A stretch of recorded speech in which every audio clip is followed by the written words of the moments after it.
नमस्कार दोस्तों। चलिए आज हम लोग आज की क्लास को स्टार्ट करते हैं। आज की क्लास में हम लोग स्कंदगुप्त नाटक का चतुर्थ अंक देखेंगे। चतुर्थ अंक का ये दृश्य दिखा रहा है, एक प्रकोष्ठ का दृश्य है जहाँ पर विजया और अनंत देवी मौजूद हैं।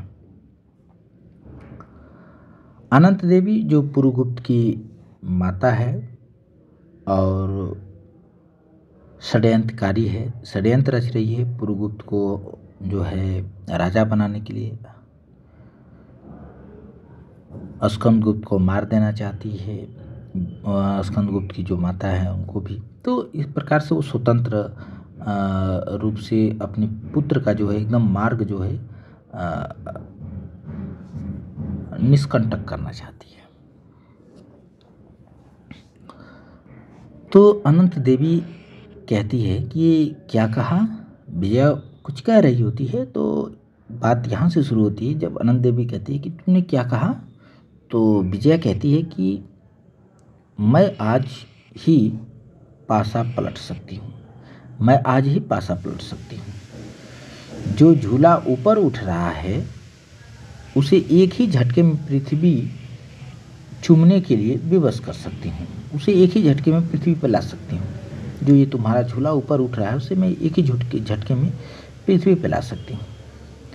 तो अनंत देवी कहती है कि क्यों, इतनी उत्तेजना क्यों है, सुनो भी तो, क्यों है, क्यों ऐसा करोगी। तो विजया कहती है कि समझ जाओ। अनंत देवी कहती है कि नहीं, स्पष्ट कहो, क्लियर कहो क्या बात है। तो विजया कहती है कि भट्टार्क मेरा है, ये जो भट्टार्क है वो मेरा है। तो अनंत देवी कहती है कि तुम्हारा है तो क्या। तो विजया कहती है कि उस राह से दूसरे को हटाना होगा, उस रास्ते में जो भी है, जो आ रहा है उसे हटाना होगा। तो अनंत देवी कहती है कि कौन छीन रहा है, कौन आ रहा है, कौन छीन रहा है तुमसे। तो विजया कहती है एक पाप पंख में फंसी हुई निर्जल नारी है, उस रास्ते में आ रही है। पाप के कीचड़ में फंसी हुई एक निर्लज्ज नारी। क्या उसका नाम भी बताना होगा, क्या उसका नाम भी बताना होगा, समझो, नहीं तो साम्राज्य का स्वप्न गला दबाकर भंग कर दिया जाएगा। अनंत देवी कहती है। विजया उसी के अनंत देवी की ओर ही इशारा करके ये बात कह रही है। तो अनंत देवी हंसती है और कहती है कि मूर्ख रमणी, मूर्ख स्त्री, तेरा भट्टार्क केवल मेरे कार्य साधन का अस्त्र है। तेरा जो भट्टार्क है वो केवल और केवल मेरा जो कार्य है उसका एक साधन है, एक अस्त्र है और कुछ नहीं। वह पुरुगुप्त के ऊंचे सिंहासन की सीढ़ी है, वो एक सीढ़ी है जिससे होकर के पुरुगुप्त अपने ऊंचे सिंहासन पर बैठेगा, समझो। विजया कहती है समझी, और तुम भी जान लो कि तुम्हारा नाश समीप है। अनंत देवी बनती हुई बोलती है क्या तुम पुरुगुप्त के साथ सिंहासन पर नहीं बैठना चाहती हो, क्या तुम पुरुगुप्त के साथ सिंहासन पर नहीं बैठना चाहती हो।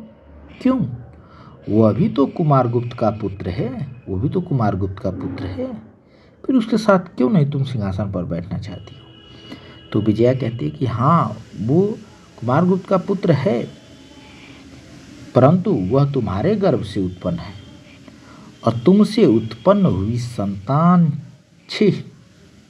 अनंत देवी कहती है क्या कहा, समझ कर कहना जो भी कह रही हो। विजया कहती है कहती हूँ और फिर कहूँगी, प्रलोभन से, धमकी से, भय से कोई भी मुझको भट्टार्क से वंचित नहीं कर सकता। प्रणय वंचिता स्त्रियां अपनी राह के रोड़े विघ्नों को दूर करने के लिए वज्र से भी दृढ़ हो जाती हैं, और जो प्रणय से जो स्त्रियां वंचित होती हैं वे स्त्रियां अपने राह के रोड़ों या बाधाओं और या विघ्नों को दूर करने के लिए वज्र से भी मजबूत हो जाती हैं।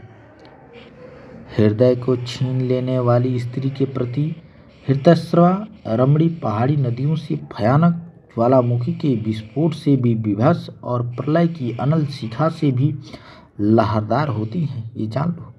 और मुझे तुम्हारा सिंहासन नहीं चाहिए, मुझे तुम्हारा सिंहासन नहीं चाहिए।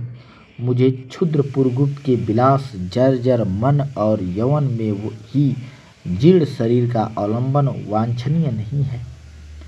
कह देती हूँ, हट जाओ मेरे रास्ते से, नहीं तो तुम्हारी समस्त कुमंत्रणाओं का एक फूंक में उड़ा दूंगी। अगर नहीं हटोगी तो तुम्हारी समस्त कुमंत्रणाएं, जो तुम कुमंत्रणाएं रच रही हो, जो षड्यंत्र रच रही हो, उसको एक फूंक में उड़ा दूंगी। अनंत देवी कहती है, क्या इतना साहस? तुच्छ स्त्री, तू जानती है कि किसके साथ बात कर रही है? मैं वही हूँ। मैं कौन हूँ? अपना परिचय देते हुए कहते, मैं वही हूँ जो अश्वमेघ पराक्रम कुमार गुप्त से बालों को सुगंधित करने के लिए गंधचूड़ जलवाती थी। मैं वही हूँ जो ऐसे वीर योद्धा कुमार गुप्त से अपने बालों को सुगंधित करने के लिए, महकाने के लिए गंधचूड़ जलवाया करती थी, और जिसकी एक तीखी कोर से गुप्त साम्राज्य डमाडोल हो जाया करते थे, हो रहा है। और जिसकी एक तीखी कोर से ये पूरा गुप्त साम्राज्य डमाडोल कांप रहा है, उसे तुम एक सामान्य स्त्री समझती हो? जा जा, ले अपने भटार को। मुझे ऐसे कीट पतंगे की आवश्यकता नहीं है। वो मेरे सामने कीट पतंगा है। परंतु स्मरण रखना, परंतु याद रखना, मैं हूँ अनंत देवी, तेरी कूटनीति के कंठ की कानन की दबाग्नि, तेरे गर्व शैल श्रृंग का वज्र हूँ। मैं वह आग जलाऊंगी जो प्रलय के समुद्र से भी नहीं बुझेगी। विजया कहती है, मैं कहीं की नहीं रही। इधर भयानक पिशाचों की लीला भूमि और उधर गंभीर समुद्र। दुर्बल रमणी हृदय थोड़ी आंच में गर्म और शीतल हाथ फेरते ही ठंडा। क्रोध से अपने आत्मीय जनों पर विष उगल देना, जिनको क्षमा की आवश्यकता है, जिन्हें स्नेह की पुरस्कार की वांछा है, उनकी भूल पर कठोर तिरस्कार, और जो पराये हैं उनके साथ दौड़ती हुई सहानुभूति। यह मन का विष, यह बदलने वाला हृदय की क्षुद्रता है। ओह, जब हम अनजान लोगों की भूल और दुखों पर क्षमा या सहानुभूति प्रकट करते हैं तो भूल जाते हैं कि यहाँ मेरा स्वार्थ नहीं है। क्षमा और उदारता वही सच्ची है जहाँ स्वार्थ की भी बलि हो। अपना अतुल धन और हृदय दूसरों के हाथ में देकर चलूँ कहाँ, किधर चलूँ? और उन्मत्त भाव से वो जाना चाहती है। तभी जो है पदच्युत, पद से हटा दिया गया एक नायक का प्रवेश होता है, जिसको पद से क्या कर दिया गया, हटा दिया गया। वह नायक बोलता है कि शांत हो। विजया कहती है कि कौन है? नायक कहता है, एक सैनिक हूँ। विजया कहती है, दूर हो, मुझे सैनिकों से घृणा है।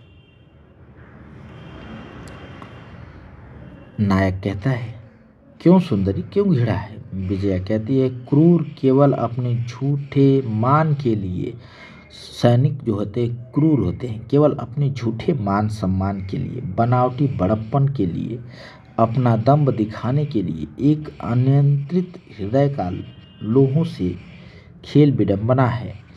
किसकी रक्षा, किसकी दीन की सहायता के लिए तुम्हारे अस्त्र हैं?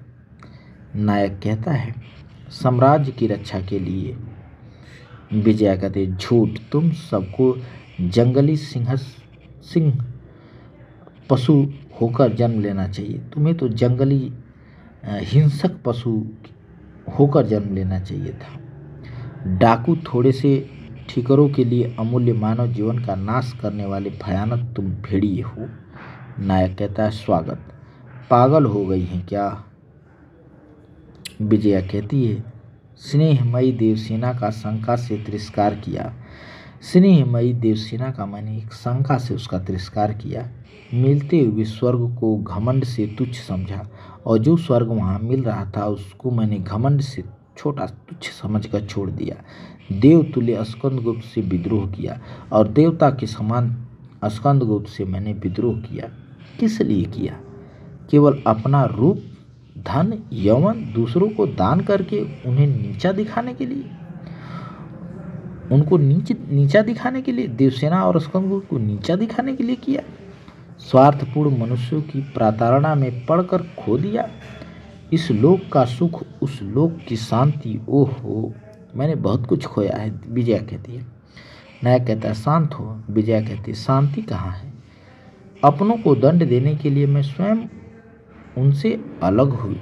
अपनों को, अपने ही लोगों को दंड देने के लिए मैं स्वयं उनसे अलग हुई। उन्हें दिखाने के लिए कि मैं भी कुछ हूँ, यही दिखाने के लिए उनसे अलग हो गई। अपनी भूल थी और यह अपनी भूल थी। उसे अभिमान से उनके सिर दोष के रूप में मढ़ रखा था। उन पर झूठा अभियोग लगाकर नीच हृदय की नित्य उत्तेजित कर रही थी। अब उसका फल मिल रहा है मुझे। मैंने गलत किया। विजया सोचती है, पश्चाताप करती है। नायक कहता है कि रमणी, भूला हुआ लौट आता है, खोया हुआ मिल जाता है, परंतु जो जानबूझकर भूल भुलैया तोड़ने की अभिमान में उसमें घुसता है, वह उसी चक्रव्यूह में स्वयं मरता है, दूसरों को भी मारता है। शांति का, कल्याण का मार्ग उन्मुक्त है। द्रोह को छोड़ दो और स्वार्थ को विस्मृत करो। स्वार्थ को भूल जाओ, द्रोह को छोड़ दो, सब तुम्हारा हो जाएगा। विजया कहती है सिसकती विरोती हुई कहती है, मैं अनाथ निसहाय हूँ। नायक कहता है, बनावटी रूप उतारता है और कहता है मैं सर्वनाग हूँ। नायक कहता है कि मैं सर्वनाग हूँ। अब अपना जो सेना है, जो नायक है, वो बताता है अपना वास्तविक नाम, बनावटी रूप हटा करके बताता है कि मैं सर्वनाग हूँ, मैं सम्राट का अनुचर हूँ। मगध की परिस्थिति देखकर अपने विषय अंतर्वेद को लौट रहा हूँ। विजया कहती है क्या अंतर्वेद के विषयपति सर्वनाग हैं आप? सर्वनाग कहता है हाँ, परंतु देश पर एक भीषण आतंक है। भटार की पिशाच लीला सफल होना चाहती है। विजया कहती है चलो, देश के प्रत्येक बच्चे, बूढ़े और युवक को उसकी भलाई में लगाना होगा, कल्याण का मार्ग प्रशस्त करना होगा। आओ, यदि हम राज सिंहासन न प्रस्तुत कर सके तो हमें अधीर न होना चाहिए।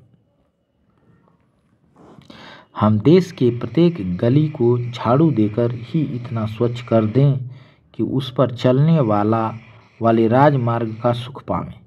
विजया कहती है, कुछ सोचकर कहती है कि तुमने सच कहा, सबको कल्याण के शुभागमन के लिए कटिबद्ध होना चाहिए। चलो चलते हैं। और दोनों जो है प्रस्थान कर जाते हैं, चले जाते हैं। अब दृश्य खुलता है भटार के शिविर का। भटार जहाँ अपने सैनिकों के साथ मौजूद है, वो शिविर दिखाई देता है। वहाँ नर्तकियाँ हैं और नर्तकियाँ जो है गाना गा रही हैं कि भावनिधि में लहरियों उठती, भावनिधि में लहरियाँ उठती तभी, भूल कर भी जब स्मरण होता कभी। मधुर मुरली फूंक दी तुमने भला, नींद मुझको आ चली थी बस अभी।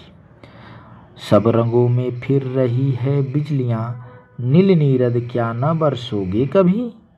एक झोंका और मलय अनिल आहा, क्षुद्र कलिका है खिली जाती अभी। कौन मर मर कर जिएगा इस तरह, यह समस्या हल न होगी क्या कभी। कमला और देवकी का तभी प्रवेश होता है। उधर कमला आती है और देवसेना कहते हैं, देवकी भी आती है।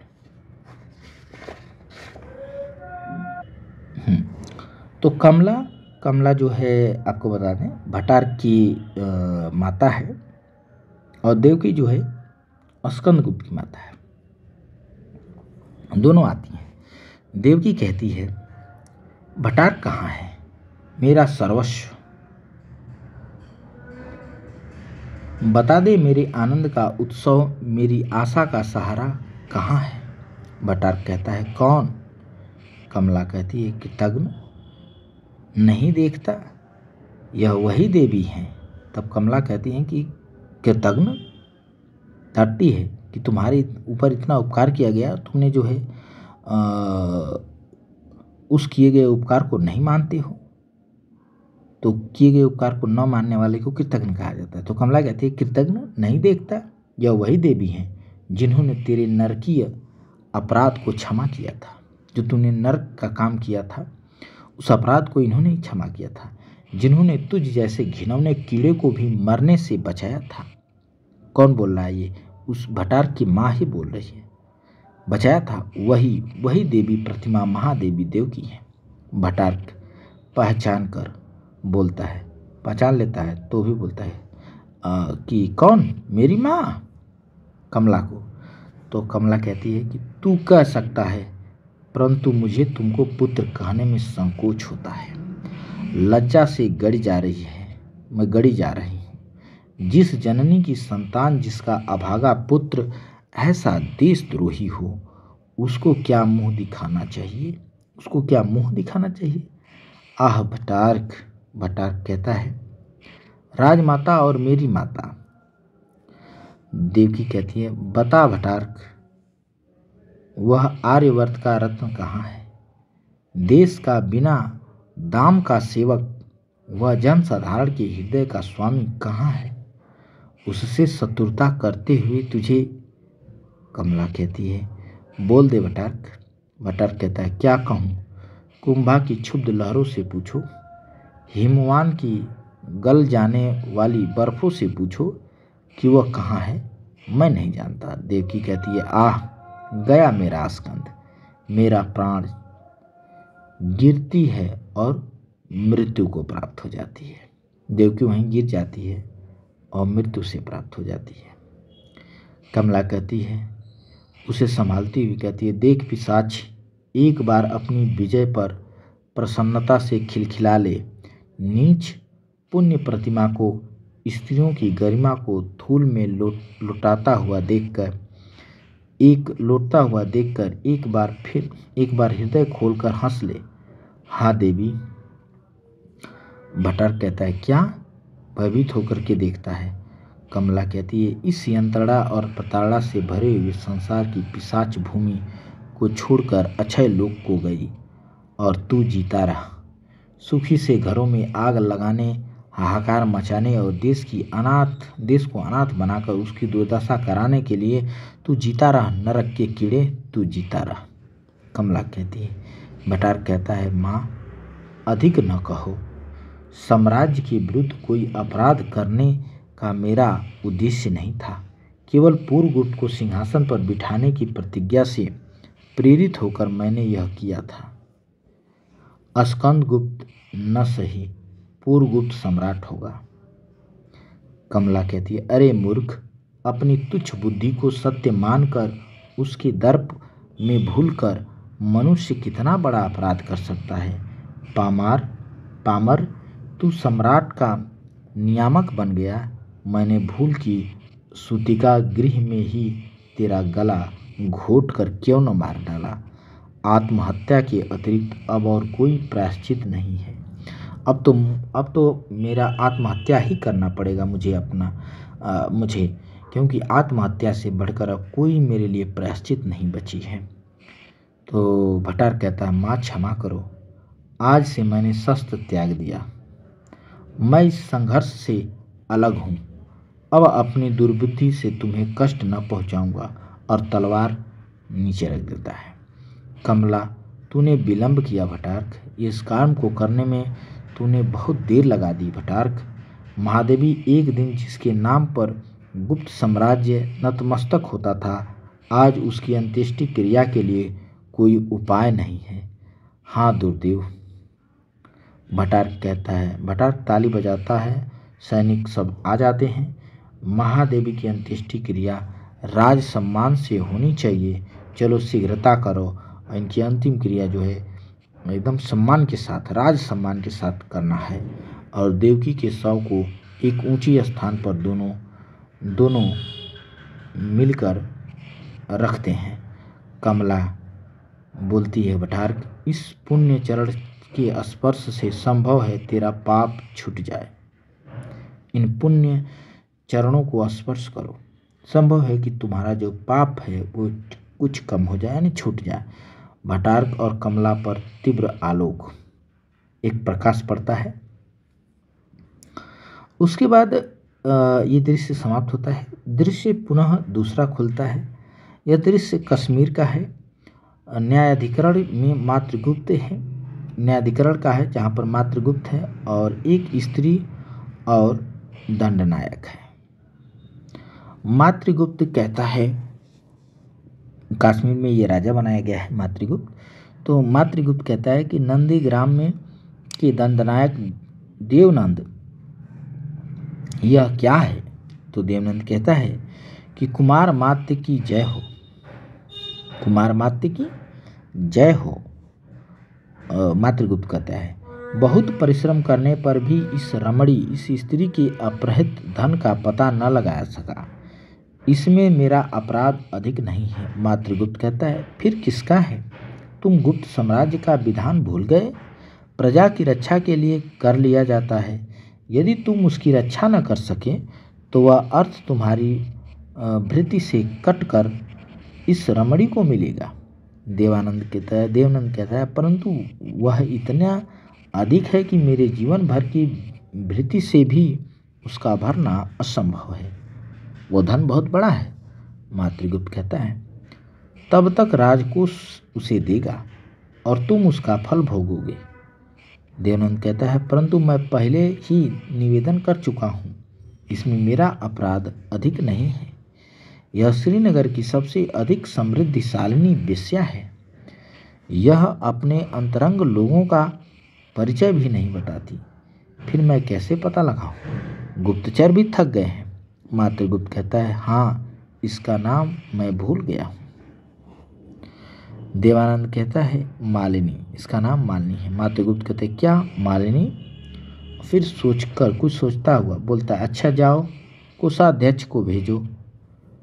देवानंद का प्रस्थान हो जाता है, वो चला जाता है। मातृगुप्त कहता है, मालिनी, अंगूठन हटाओ, सिर ऊंचा करो, मैं अपना भ्रम निवारण करना चाहता हूँ। अंगूठन हटाकर मालिनी मातृगुप्त की ओर देखती है। मातृगुप्त चकित होकर उसको देखता है, ऐसा क्या है? तो मातृगुप्त कहता है, तुम कौन हो? मालिनी, छलना? नहीं नहीं, भ्रम है। मालिनी कहती है, नहीं मातृगुप्त, मैं ही हूँ। अवगुंठन केवल इसलिए था कि मैं तुम्हें मुख नहीं दिखला सकती थी।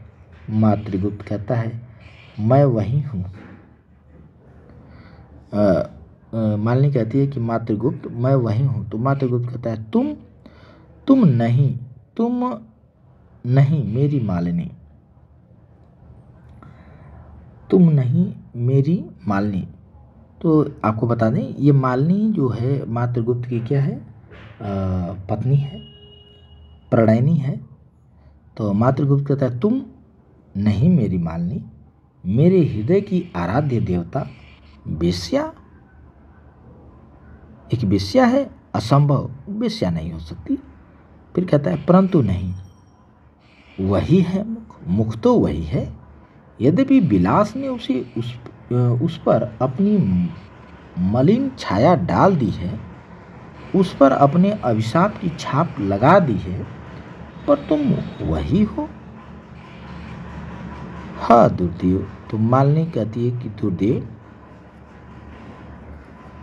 मातृगुप्त कहता है, मैं आज तक तुम्हें पूजता था, मैं आज तक तुम्हें पूजता था मालिनी।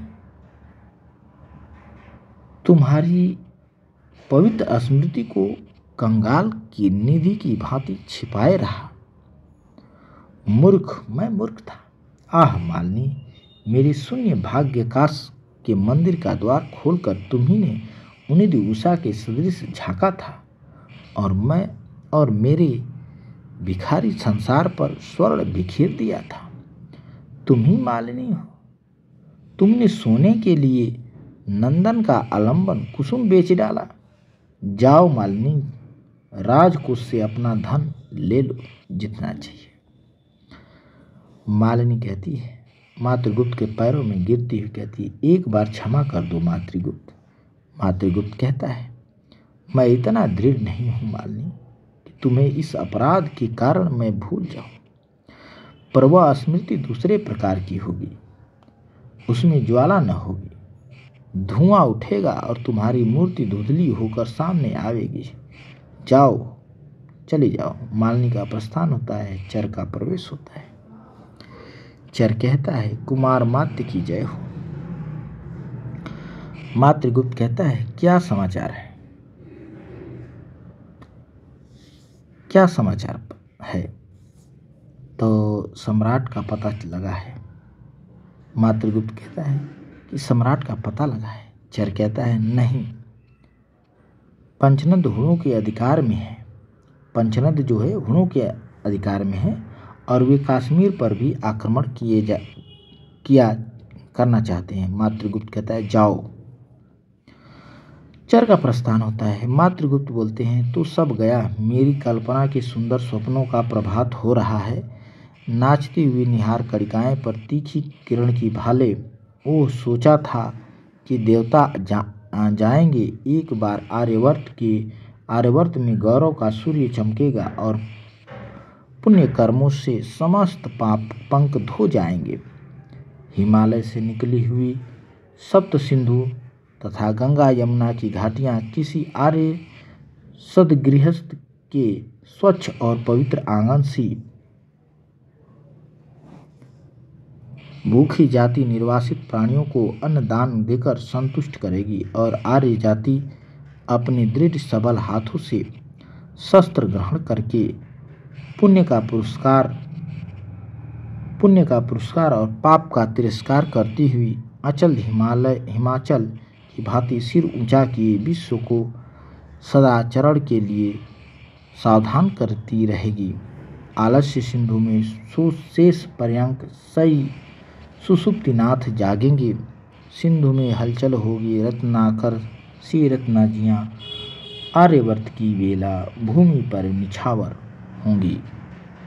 उद्बोधन की गीत गाएं, हृदय के उद्गार सुनाएं, परंतु पासा पलटकर भी न पलटा। प्रवीर उदार हृदय स्कंदगुप्त का कहाँ है? तब कश्मीर तुझसे विदा। और उसके बाद कहता है कि कश्मीर अब तुझसे मैं विदा लेता हूँ, और प्रस्थान कर देता है, चला जाता है। अब यहाँ से जो है दृश्य बदलता है और इस दृश्य को हम लोग अगले वीडियो में कवर करेंगे। इस वीडियो में इतना ही। मिलते हैं अगले वीडियो में, तब तक के लिए आप सभी लोगों को बहुत बहुत धन्यवाद।